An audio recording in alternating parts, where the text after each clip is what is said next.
It is the morning after. You wake up with a pit in your stomach, a heavy feeling of dread that feels suspiciously like you did something wrong. You replay the events of the previous evening in your mind. You did not drink too much. You did not get into a fight. You did not break any laws. What you did was actually much simpler, and yet somehow it feels much more dangerous. You had a deep conversation. You let your guard down. You shared a fear, a secret, or a dream with a friend, a partner, or a colleague. And while it felt cathartic and right in the moment, today you feel like deleting your social media accounts, throwing your phone into the ocean, and moving to a remote cabin where no one knows your name. You are experiencing what researcher Brené Brown famously coined as a vulnerability hangover. It is that visceral wave of regret, anxiety, and exposure that washes over us after we have allowed ourselves to be truly seen. It is the emotional equivalent of waking up without your armor on, realizing that the soft, tender parts of your psyche are currently visible to the outside world. If you have ever wanted to crawl into a hole after sharing your feelings, you are not dramatic and you are not broken. You are experiencing a very specific biological and psychological reflex. To understand why this happens, we have to look at how the brain processes emotional exposure. For the primitive parts of our brain, particularly the amygdala, there is very little difference between physical nakedness and emotional nakedness.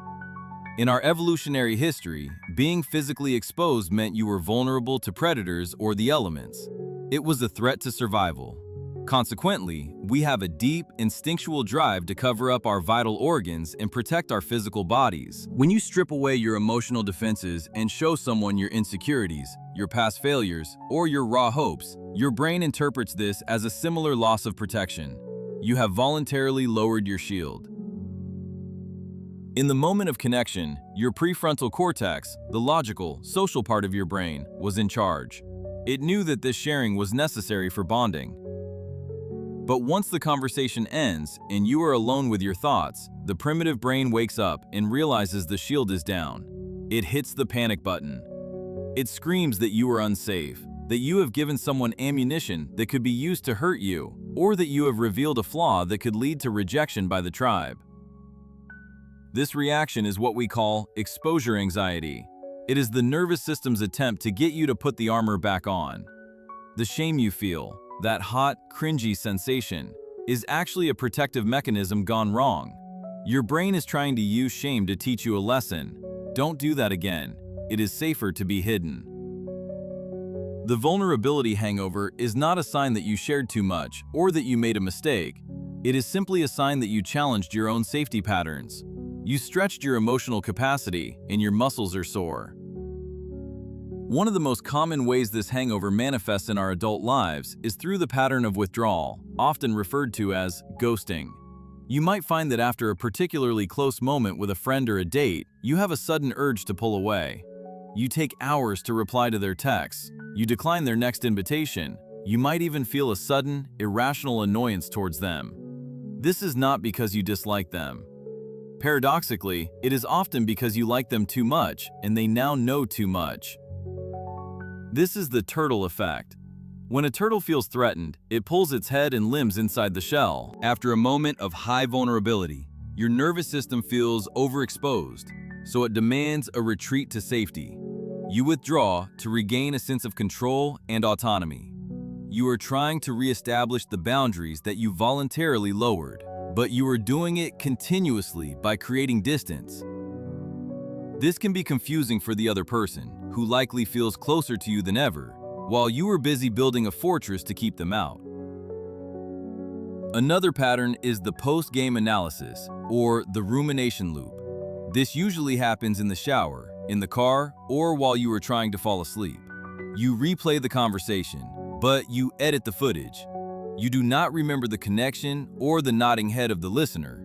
Instead, you zoom in on your stutter. You obsess over a specific phrase you used. You convince yourself that you sounded needy, dramatic, crazy, or too much. This is a cognitive distortion. When we are in a state of shame, our memory becomes biased. We filter out the acceptance we received and amplify our own perceived flaws. You might convince yourself that the other person was just being polite and that secretly they were judging you. You project your own internal critic onto them. If you think your feelings are stupid, you will assume they think so too. This loop serves a function. It is your brain trying to identify the threat so it can avoid it next time. But in doing so, it rewrites a moment of connection into a moment of humiliation. There is also a prevalent myth we need to address: the idea that if a boundary is healthy, it should feel good. We assume that if we did the right emotional thing, we should feel relieved and happy. But growth is often uncomfortable. Just because you feel anxious after opening up does not mean you should have stayed silent. We often confuse safety with comfort. Staying hidden is comfortable, but it is not safe. It is lonely. Being seen is safe for the relationship, but it is often very uncomfortable for the ego. So, how do we manage this hangover without sabotaging the relationship we just tried to deepen? The first practical tool is simply normalization and labeling. When the wave of regret hits you, do not engage with the story that you are stupid. Instead, say to yourself, "I am having a vulnerability hangover." Labeling the emotion engages your prefrontal cortex and dampens the amygdala's alarm response. Remind yourself that this is a biological reflex, similar to your leg kicking when a doctor taps your knee. It is not a judgment on your character, it is a judgment on your perceived safety. The second tool is the check-in text. The urge during a vulnerability hangover is to hide and wait for the other person to reject you. To break this cycle, you need to bridge the gap.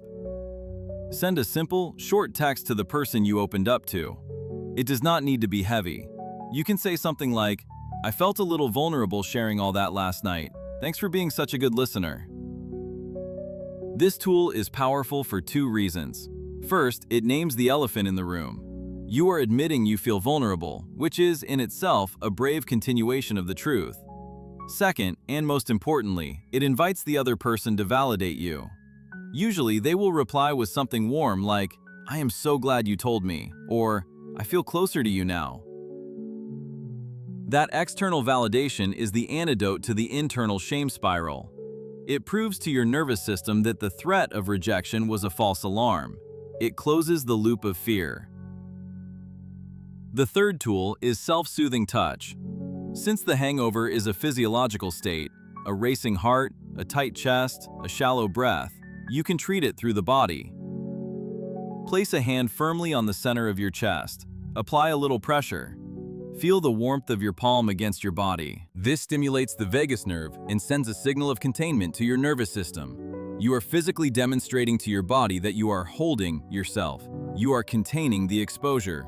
It replaces the feeling of being flayed open with a feeling of being held together. It is helpful to remember that vulnerability is like a muscle. If you have spent years armor-plated, protecting yourself from criticism or rejection, your vulnerability muscles have atrophied. When you finally use them, they're going to ache the next day. That ache is not an injury, it is the sensation of capacity being built. The more you practice sharing your true self and surviving the hangover, the less intense the hangover becomes over time. You start to learn that the world does not end when you are imperfect. The people who matter in your life do not connect with your perfection. They connect with your humanity. They connect with the cracks in the armor, not the shine of the polish. When you hide your struggles, you might preserve your image, but you sacrifice your intimacy. The hangover is the price of admission for a deep, meaningful life. It is the cost of letting someone in.